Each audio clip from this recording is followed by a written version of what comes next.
Que a graça e a paz do Senhor Jesus esteja contigo, com toda a tua família. Bendiga a Deus pelo privilégio de mais uma vez poder trazer uma palavra da parte do Senhor ao teu coração. Uma palavra de fé, uma palavra de graça, uma palavra de bênção e de vitória para a tua vida. Deus te abençoe grandemente. Amém.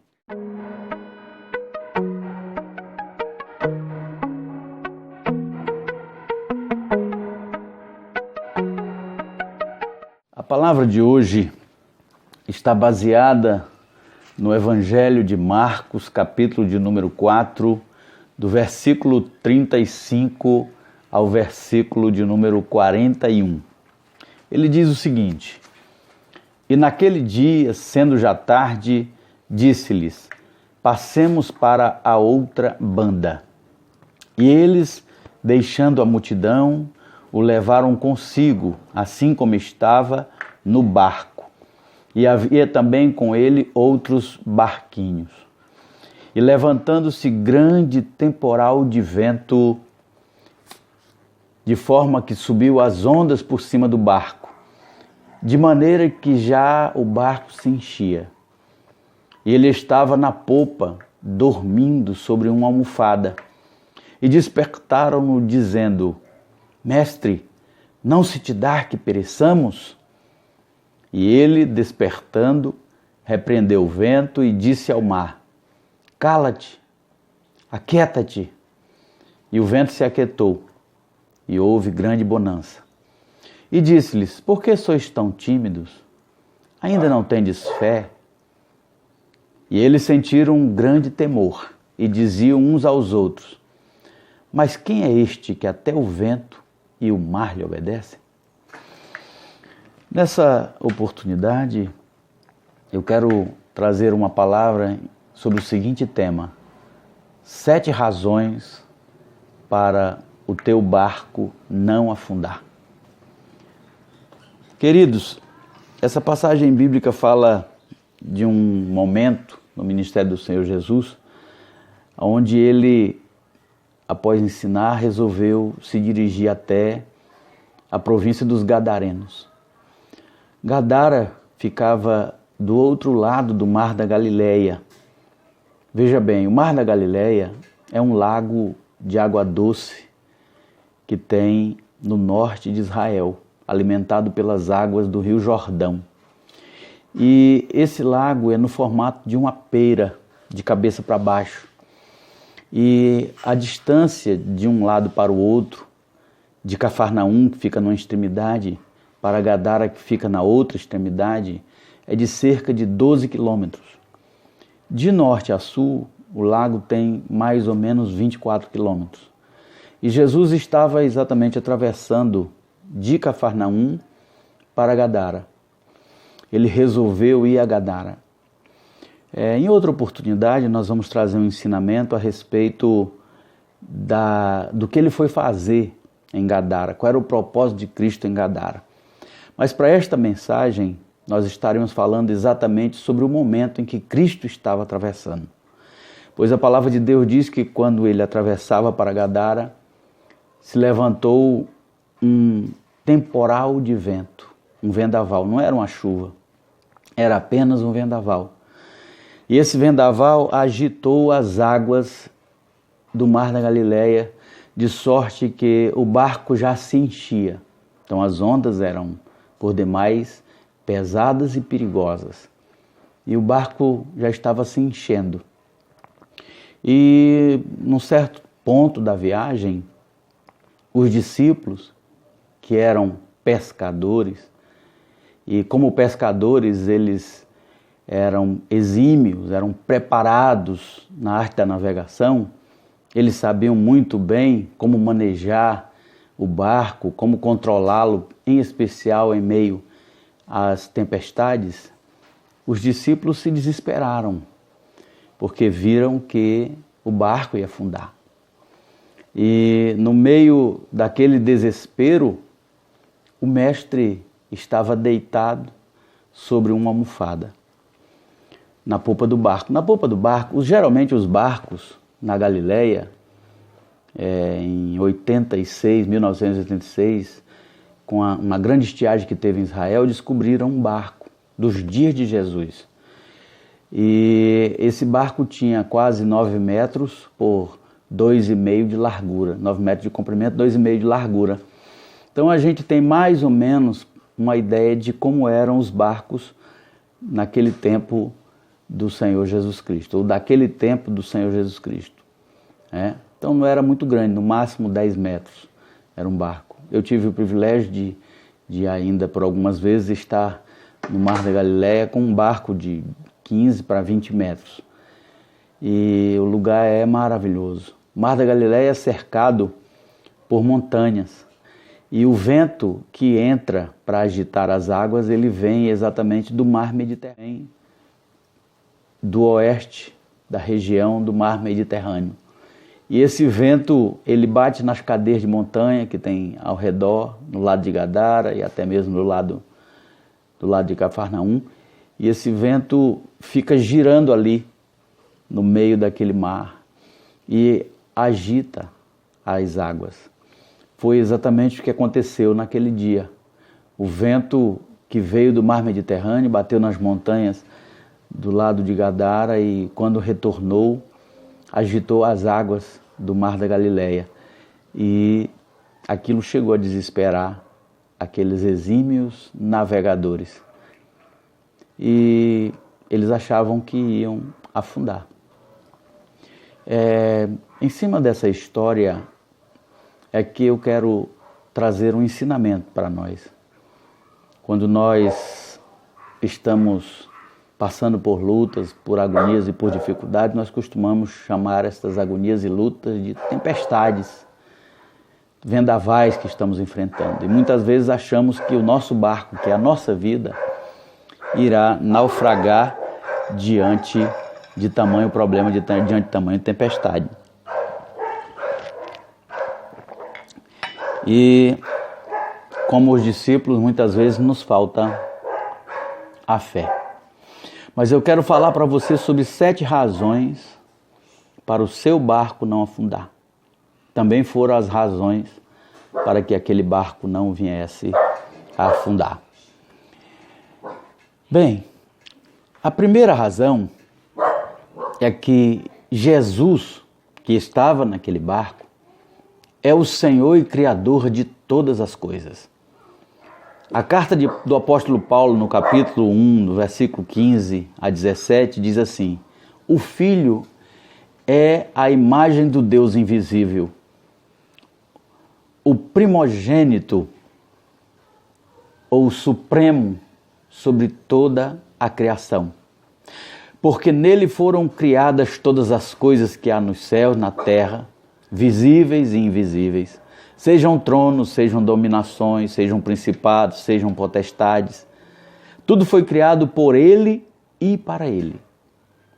E ele é antes de todas as coisas, e todas as coisas subsistem e se harmonizam por ele.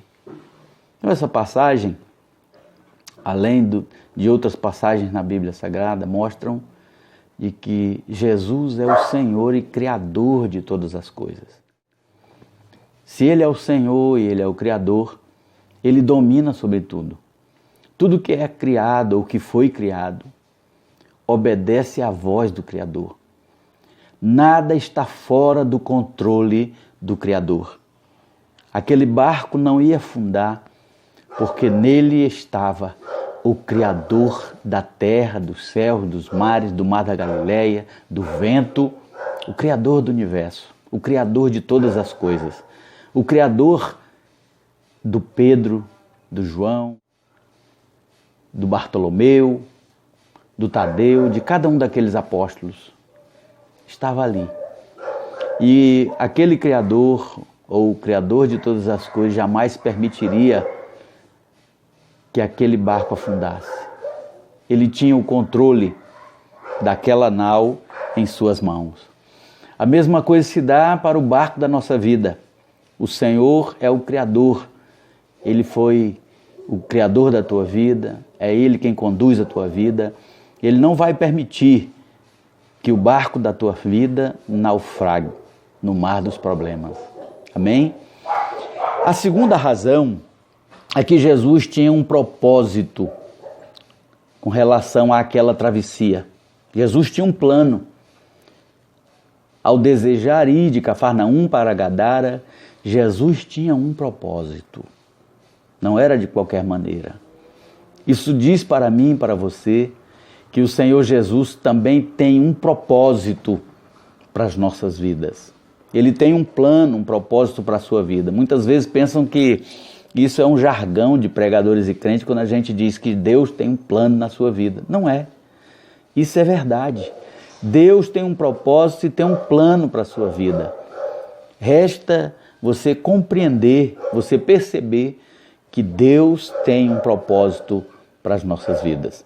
Jeremias capítulo 29, no versículo 11, ele diz: porque eu bem sei os pensamentos que tenho a vosso respeito, diz o Senhor, pensamentos de paz e não de mal, para vos dar o fim que esperais. Deus tem um propósito na minha vida e na sua, e não é um propósito de mal. Muitas vezes, porque não é aquilo que esperamos, aquilo que desejamos, achamos que até Deus está contra a gente. Mas não é. Deus tem um pensamento a nosso respeito, um pensamento de paz, um pensamento de bem, um pensamento de crescimento, de progresso, um pensamento de vitória para a sua vida e para a minha vida.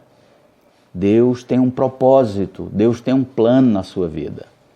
Pode ser que você não compreenda ou você ainda não parou para perceber que você não está aqui nesta vida, como o povo diz no popular, foi jogado nesta vida como alguém que planta batatas ou pulou de paraquedas sabe Deus da onde. Não. Você veio ao mundo como um projeto de Deus. Foi entretecido no ventre da sua mãe como um projeto de Deus. E Deus não projetou você para ser um derrotado nem um fracassado. Deus te projetou para ser a imagem e semelhança dele. Deus te projetou e te colocou nesta terra com um propósito de expressar a sua vitória, a sua graça e a sua imagem. Então Deus tem um propósito na sua vida. Procure saber qual é o propósito de Deus na sua vida. Em primeiro lugar, só para você ter uma ideia, o propósito de Deus é que você ande com Ele na terra. O restante dos propósitos você procura descobrir na sua palavra, na Bíblia Sagrada.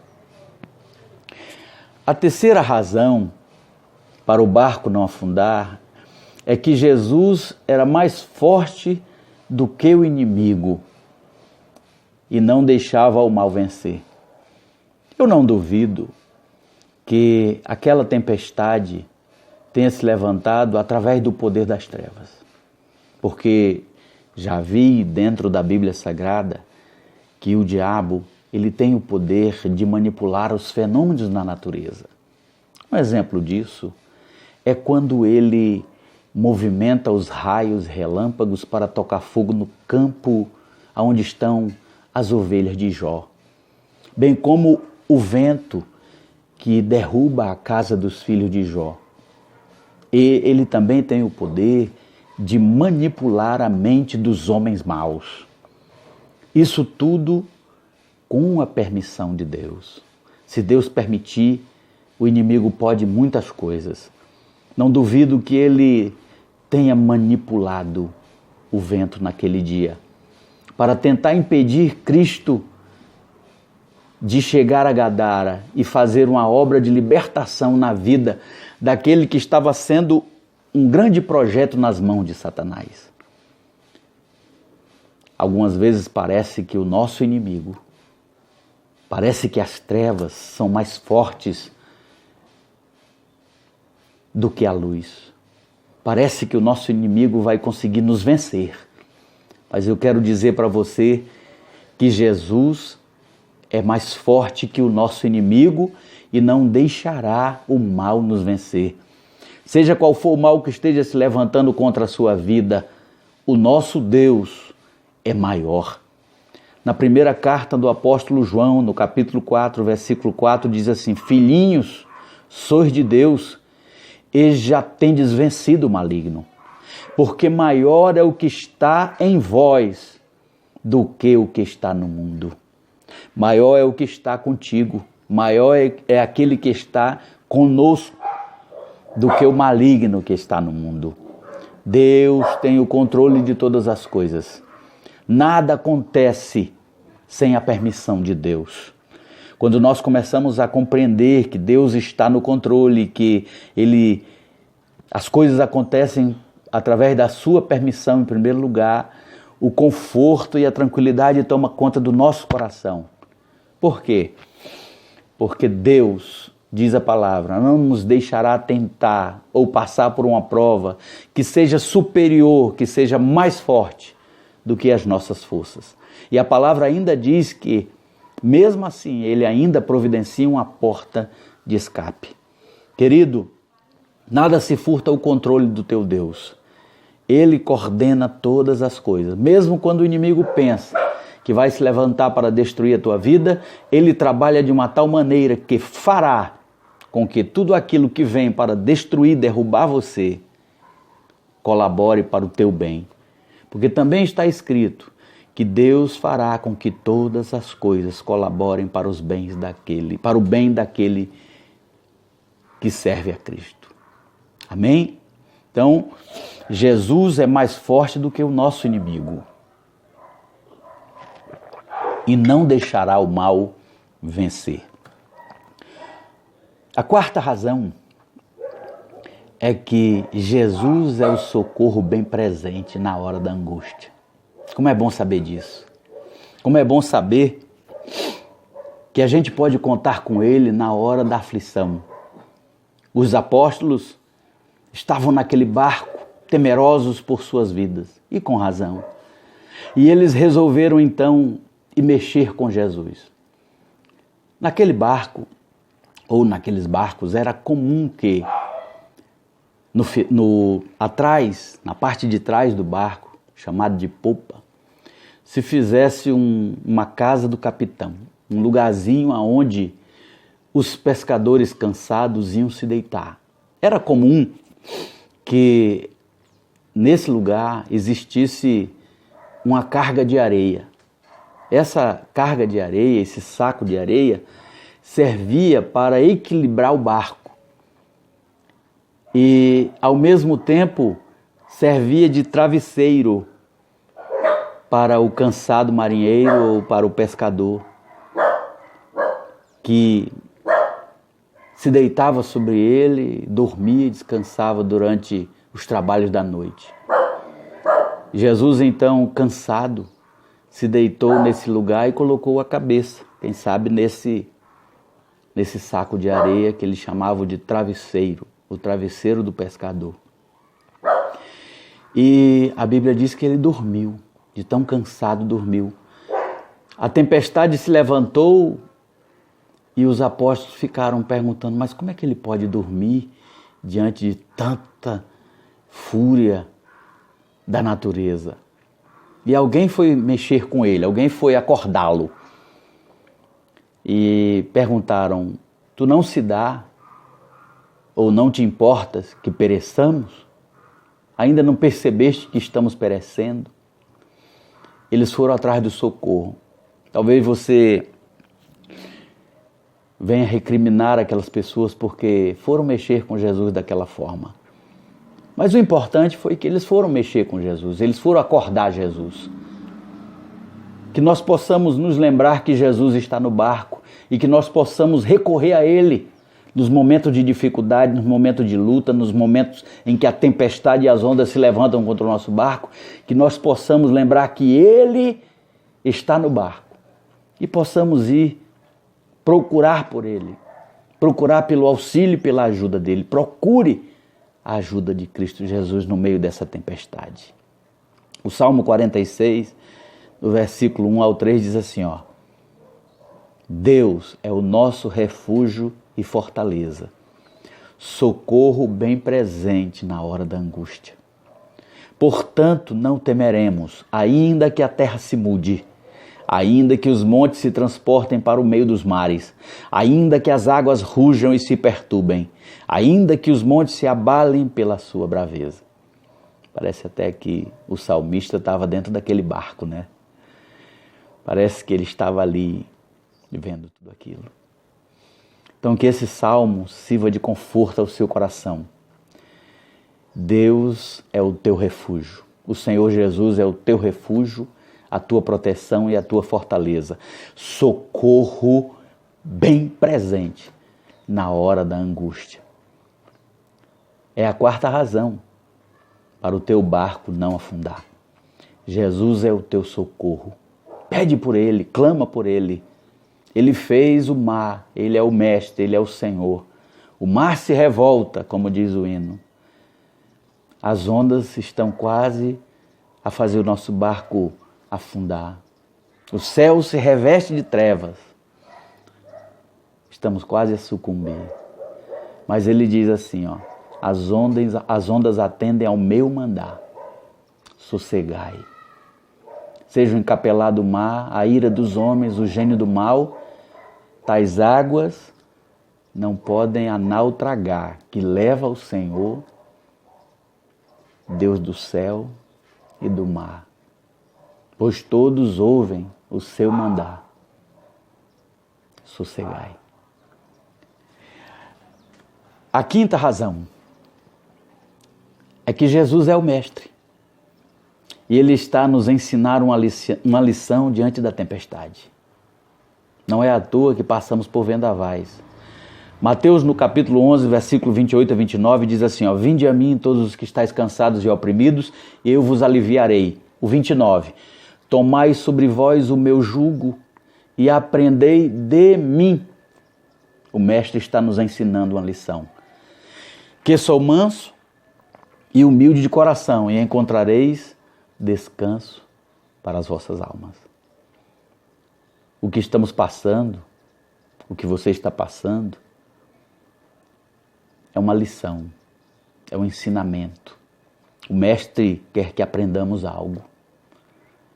E com certeza, Ele que é manso e humilde de coração, fará com que venhamos encontrar o descanso para as nossas almas. Que você seja aprovado no meio dessa prova, em nome de Jesus Cristo. O Mestre estava ensinando para aqueles discípulos quem era que estava naquele barco. Não era um qualquer, era aquele que tinha o poder de livrá-los, era aquele que tinha o poder de fazer o mar se acalmar. Eu tenho absoluta certeza de que quando eles viram Cristo Jesus ordenar ao vento que se aquietasse, ao mar que se acalmasse, eles ficaram perplexos, eles ficaram maravilhados, porque eles nunca tinham visto aquilo, aquela autoridade. Nós temos muito a aprender com Cristo Jesus, Ele é o nosso Mestre. Deixa Ele te ensinar, seja na alegria ou na dor, deixa Ele tratar contigo, deixa Ele te ensinar cada vez mais a perceber que na sua mão há todo o poder, que na sua boca há a palavra de autoridade. Ele é o Mestre, Ele é o Senhor. Amém? A sexta razão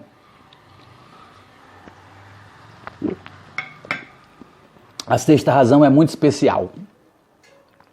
Sabe por que aquele barco não afundava?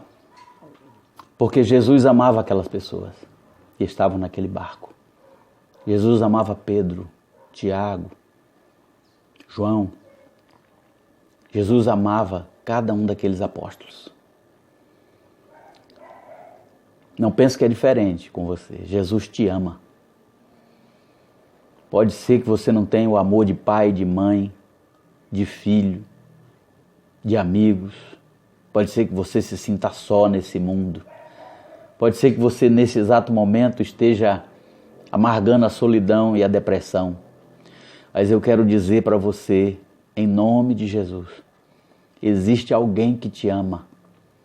Existe alguém muito especial no céu e que está agora com você, nesse exato momento. E Ele está dizendo, eu te amo. Não tem por que o teu barco afundar, não tem por que a tua vida afundar, naufragar, porque Jesus te ama. Quer uma prova disso? Deus prova o seu amor para conosco, porque Cristo Jesus morreu por nós, por nossos pecados, sendo nós ainda pecadores. João 3,16 diz também, porque Deus amou o mundo de tal maneira, que deu o seu Filho unigênito, para que todo aquele que nele crer não pereça, mas tenha vida eterna. Ele te ama. Você pensa que Deus se importa com paraíso, com céu, com cidade de ouro? Você pensa que isso é importante para Deus? Importante para Deus é você, importante para Deus é a tua vida, importante para Deus é a tua alma. O que existe de mais valioso para Deus é você. A Bíblia diz que os filhos são herança do Senhor. Muitas vezes as pessoas pensam que a herança, pelo fato de Deus nos dar filhos, então Ele nos deu uma herança. Mas você já parou para pensar que os filhos são aquilo que Deus vai herdar? É o que Deus vai herdar? Não pense como a herança sendo para você. Claro que os filhos são seus, são heranças suas. Mas principalmente os filhos são herança dele. Nós somos herança dele. É aquilo que Deus vai ter, que vai receber. Assim como nós recebemos nossos filhos como nossa herança, nós somos a herança de Deus. Nós somos filhos de Deus. Abra o teu coração para Ele agora. Abra o teu coração para esse amor. Porque o amor não deixou aquele barco naufragar naquele dia, lá no mar da Galileia. E o amor de Cristo Jesus não vai deixar a tua vida naufragar nesse momento. Amém? Eu sinto a presença do Senhor ao te dizer isso. E a sétima razão, encerrando esta mensagem, é que Jesus está no teu barco. Jesus estava naquele barco. Jesus foi toda a diferença e fez toda a diferença porque Ele estava naquele barco. Jesus está no teu barco. Você pode não estar sentindo Deus, mas isso não significa dizer que Ele não esteja com você. Nos momentos de maior agonia, Ele é aquele amigo que não se afasta de ti. Ele é aquele amigo que fica mais perto ainda. Ele é aquele amigo que diz para ti, eu estou contigo. Se passares pelas águas, elas não te submergirão. Se passares pelo fogo, ele não te queimará. A chama não arderá em ti. Aleluia. Ele está contigo, Ele está comigo. Mateus 28. Mateus 28, 20. Ele diz, eis que eu estou convosco todos os dias, até a consumação dos séculos. Ele está contigo. Ele está no teu barco. Ele não te abandona. Fala com Ele, clama por Ele, mexe com Ele, mesmo zangado, mesmo decepcionado. Chama por Ele e te prepara para ver o sobrenatural acontecer, te prepara para ver o extraordinário acontecer na tua vida, porque a tempestade vai se acabar e o mar vai se acalmar diante dos teus olhos. E tu vai ficar perguntando, mas quem é este? E ele vai olhar para ti com um sorriso maroto e vai dizer, caminha comigo para descobrir mais ainda quem sou eu. Essa caminhada começa na terra e ela vai continuar na eternidade, porque Deus é tão grande que a eternidade inteira não vai ser o suficiente para a gente compreender esse Deus. 7 razões para o teu barco não afundar. Creia nisso, acredite nisso. Deus é contigo. Essa tempestade, o Mestre vai acalmar essa tempestade. Sabe por quê? Porque você, o barco e o mar, foi Ele quem fez. E só vai sucumbir se Ele deixar. Que Deus te abençoe, que Deus te guarde, que o Senhor faça resplandecer o brilho do seu rosto sobre ti, que o Senhor tenha misericórdia de ti, sobre ti, levante o seu rosto e te dê a paz. Amém? Eu vou orar por você agora. Se você puder, Diga neste Senhor, no barco da minha vida, eu clamo por ti. Eu chamo por ti agora. Intervém agora, Senhor. Entra na minha vida. Faz eu perceber que tu está nesse barco. Ajuda-me a ser fiel a ti. Ajuda-me, Senhor, a ser teu, assim como tu é meu. Obrigado, Senhor, por tudo. No nome de Jesus Cristo, faz a tua obra na vida desta pessoa que está assistindo a esta mensagem. Entra na vida dele. Acalma essa tempestade, no nome de Jesus. Amém, amém.